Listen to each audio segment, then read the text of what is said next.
Hello and welcome to the Self-Monitored Blood Pressure webinar. I am Anna Testa, the nurse coordinator for the BEWISE program, and today I will be talking to you about self-monitored blood pressure pilot project that the BEWISE program is implementing. As we all know, self-monitored blood pressure is an evidence-based strategy that has been shown to increase control of blood pressure.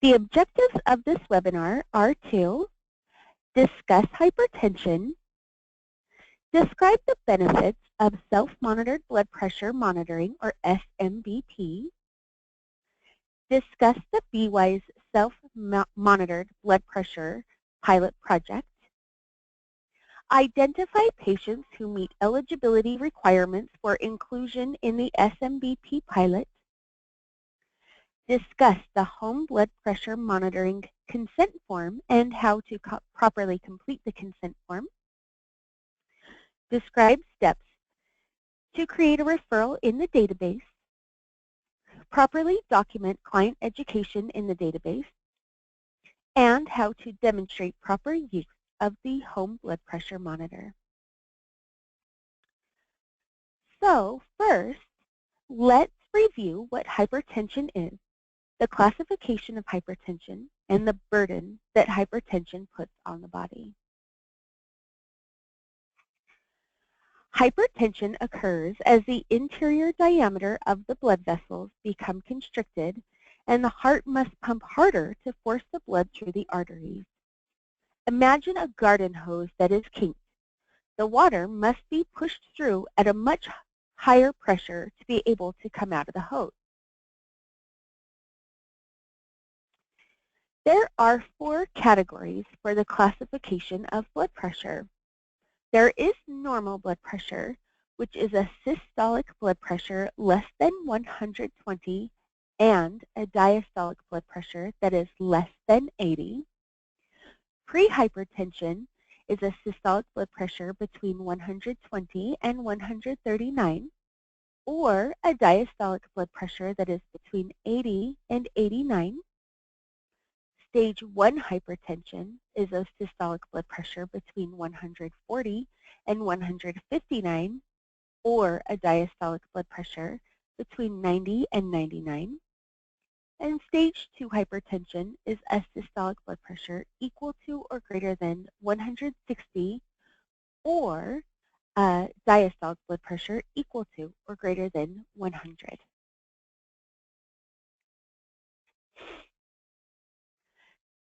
Because hypertension can go undiagnosed for so long,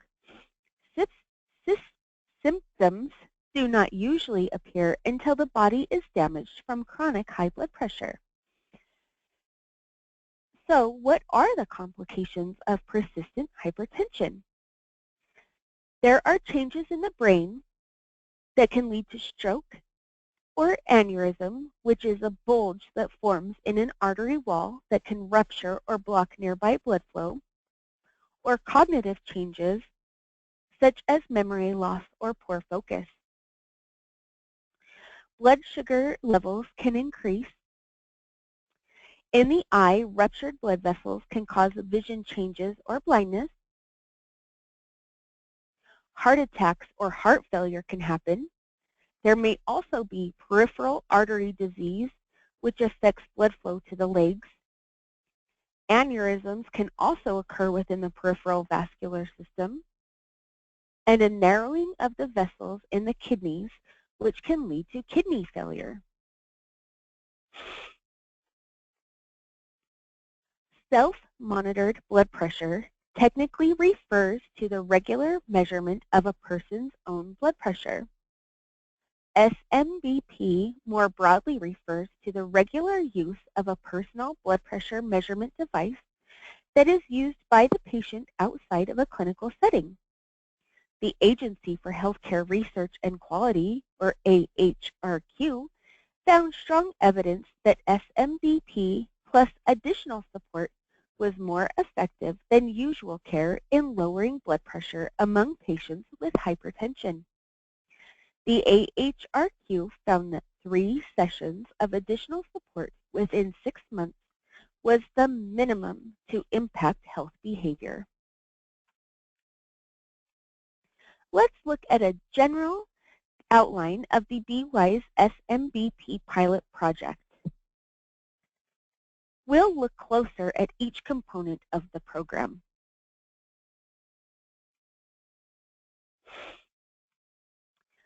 BEWISE health coaches will identify members whose systolic blood pressure is equal to or greater than 160 and or whose diastolic blood pressure is equal to or greater than 100 and invite them to participate in the pilot project.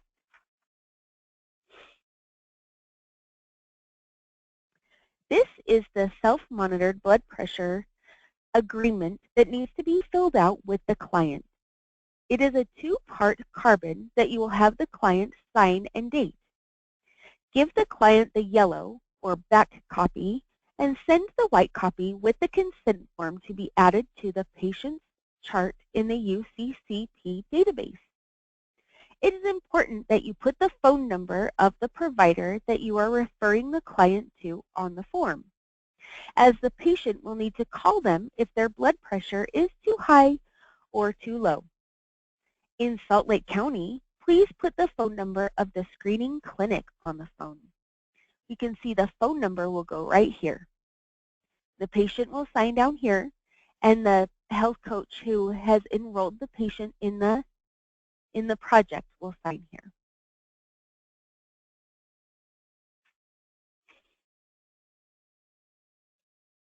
When entering the BEWISE values, we see the average blood pressure here in orange.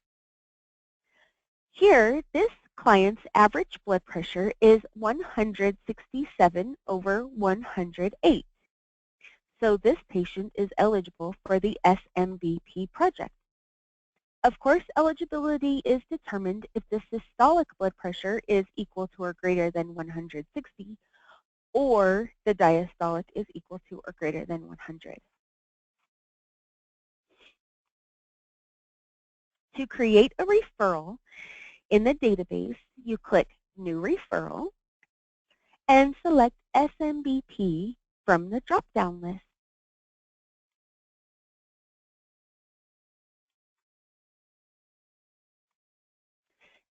This is what the SMBP referral looks like.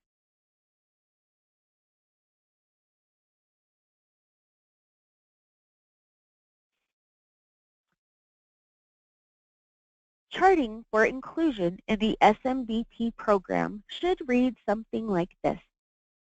Client enrolled in the SMBP project. Consent form completed and signed by the client. Client verbalized understanding that she must call a provider or emergency services if blood pressure is equal to or greater than 180/110. Patient verbalizes understanding that a nurse will contact her at least weekly for blood pressure follow-up.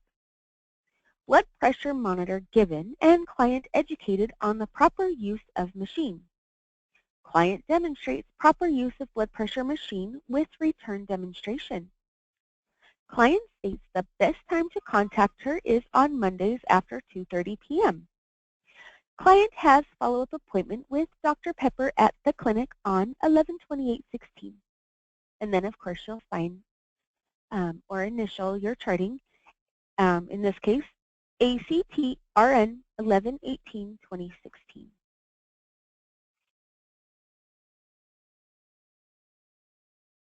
This is where the additional SMBP coaching, which will be provided by the BEWISE nurse coordinator, will be charted.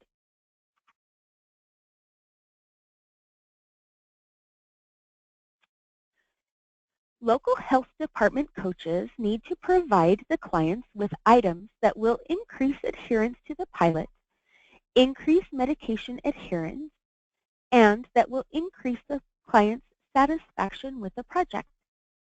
So, we'll include a home of course, the home blood pressure monitor for self-monitoring, a blood pressure log, a pill box to enhance medication adherence, and any diet or exercise tools that you see appropriate. This is the established algorithm that will be used to follow the patient's progress through their enrollment in this LSP. So it's a very busy slide, so let me just walk you through it real fast. Here the patient is screened. They get their BEWISE screening with their 2 blood pressures. Of course, the patient gets provider-led risk reduction counseling at the time. And if they are determined to have a systolic blood pressure equal to or greater than 160 or a diastolic blood pressure equal to or greater than 100, they are referred to the SMBP LSP. Here we see the inclusion in the program.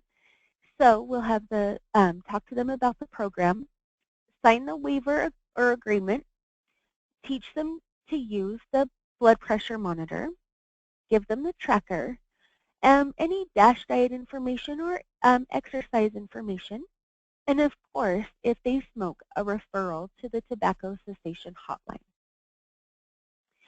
Then through their the referral to the SMBP program, I get notified of the referral to initiate case management. So within 1 week of their inclusion, I will call the client, do motivational interviewing and counseling, review their blood pressure log, troubleshoot any issues they have with their blood pressure monitor, and schedule them. If they haven't already been, I will schedule them for a funded referral for 1 month to follow up with their primary care physician or provider. Then I will consult the results of their blood pressure monitoring to the provider so they have it for when they follow up. Then I will contact the patient weekly to talk to them about their blood pressure reading until their blood pressure is less than or equal to 140 over equal to or less than 90. I'll talk to them about their blood pressure readings, medication adherence, and schedule any appointments as they are needed. Of course, I'll be consulting with their primary care provider to make sure that the patient has adequate medication. Then, at about 2 months, I'll contact the patient, get them scheduled for a funded referral for a 3-month follow-up with their primary care physician, talk to them about medications and their blood pressure readings, consult with their provider, and then provide ongoing monthly communication until their blood pressure is under control. If we look over here on this side of the chart, this is where the health coaches come into play. This is the same number of health coaching sessions the client would have, rather they are involved in the blood pressure monitoring project or not, for their blood pressure level. So of course you contact them at 1 month, you do health coaching using motivational interviewing, encourage blood pressure tracking, reduction of sodium, medication adherence, healthy lifestyles, and refer to community resources as appropriate. These are already things that you're already doing when you're doing your health coaching. 2 months the same, 6 months. And then at the 6-month appointment, I will have scheduled the patient for a follow-up assessment in the clinic. Then of course at 9 months you do their health coaching at 9 months. And then at 1 year the patient is rescreened. So it really shouldn't add a tremendous amount of work for any health coaches.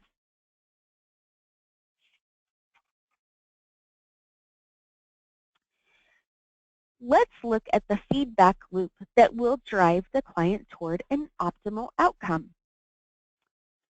We have the client who performs the self-monitored blood pressure, who implements therapeutic lifestyle changes, takes their medication as prescribed, and reports their blood pressure readings to the provider or RN. The provider reviews and evaluates the SMBP readings adjusts medication and dose to achieve the goal blood pressure, and addresses adherence barriers. The health coach uses motivational interviewing to assist the patient to make lifestyle changes, provides community resources, and actions to sustain or improve medication adherence. And the nurse coordinator coordinates with both the client and the provider to achieve optimal patient outcomes, offers insights into variables affecting blood pressure, and actions to sustain or improve medication adherence.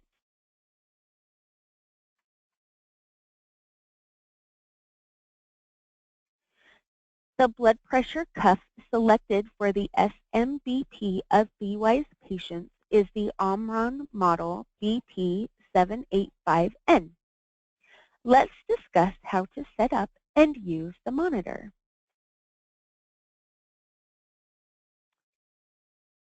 Insert 4 AA batteries and replace the cover. It is recommended that you install the batteries even if the AC adapter is used. So you plug in the AC adapter. Then we will select user ID 1 or 2. It doesn't matter which user ID is selected for the client. The settings and memory will be maintained for user 1 or 2 separately.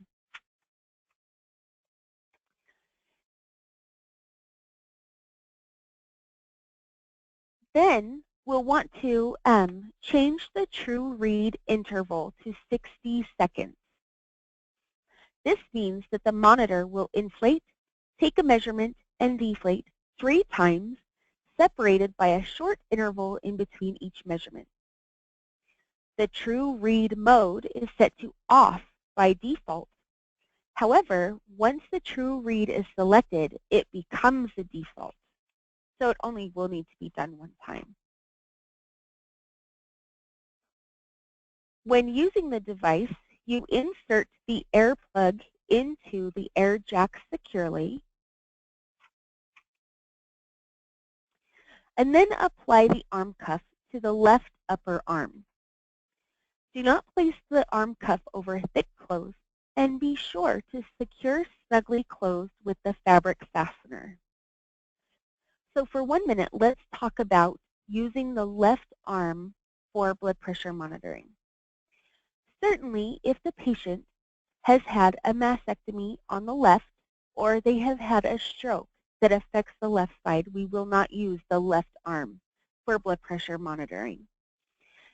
The recommendation that you use the left arm for blood pressure monitoring is because typically the blood pressure reading in your left arm is higher than the blood pressure reading in the right. However, if the client has higher blood pressure readings on the right, we'll want them to use the right. So barring any medical, conditions, we would have the client use the left unless they have higher blood pressure readings on the right.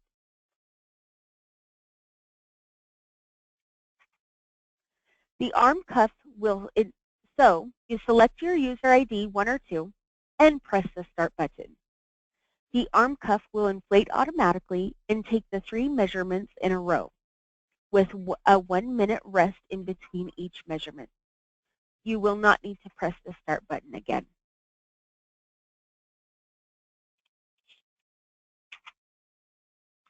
Then we'll have the patient record the average blood pressure in a log, which the machine will average the blood pressures for the client, and then store the monitor. Let's review the proper technique for taking a blood pressure. We'll have the patient rest for 5 minutes before taking their blood pressure. That means no talking, reading, or television. We'll avoid bathing, drinking alcohol or caffeine, smoking, exercising, or eating for 30 minutes prior to taking a measurement. We'll have the client sit in a chair with back supported, feet flat on the floor, and legs uncrossed. Wrap the cuff snugly around the bare arm, lower edge of the cuff 1 inch above the elbow crease. Support the arm on a table or pillow with the middle of the cuff level with the middle of the breastbone. We'll measure blood pressure 3 times, 1 minute apart, and record all results on the blood pressure log. So how often does a patient have to monitor their blood pressure? 6 times per day. You're thinking, what? That's 3 consecutive readings, 1 minute apart, in the morning and in the evening. But how many times per week? They'll do it every day. For how long? Until the healthcare provider determines that the number of readings can be reduced.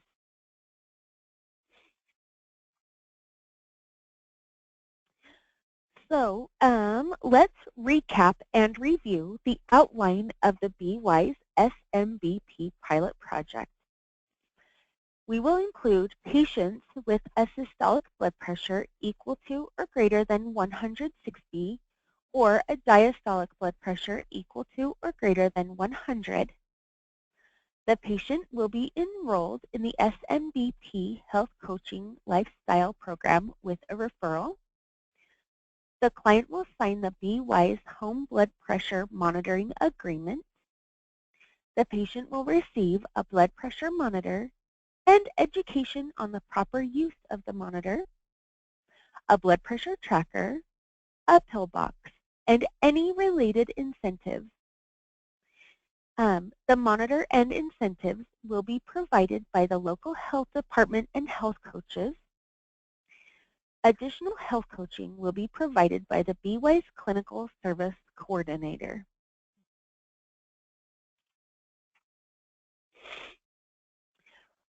If you have any questions about this SMBP pilot project, please don't hesitate to give me a call or email me. Again, my name is Anna Testa, and I am the BEWISE Nurse Coordinator. My phone number is 801-538-6437, and my email address is atesta@utah.gov. Thank you for listening to this webinar. I know that our patients receive excellent care in your hands, and this will greatly improve their control of hypertension. Thank you.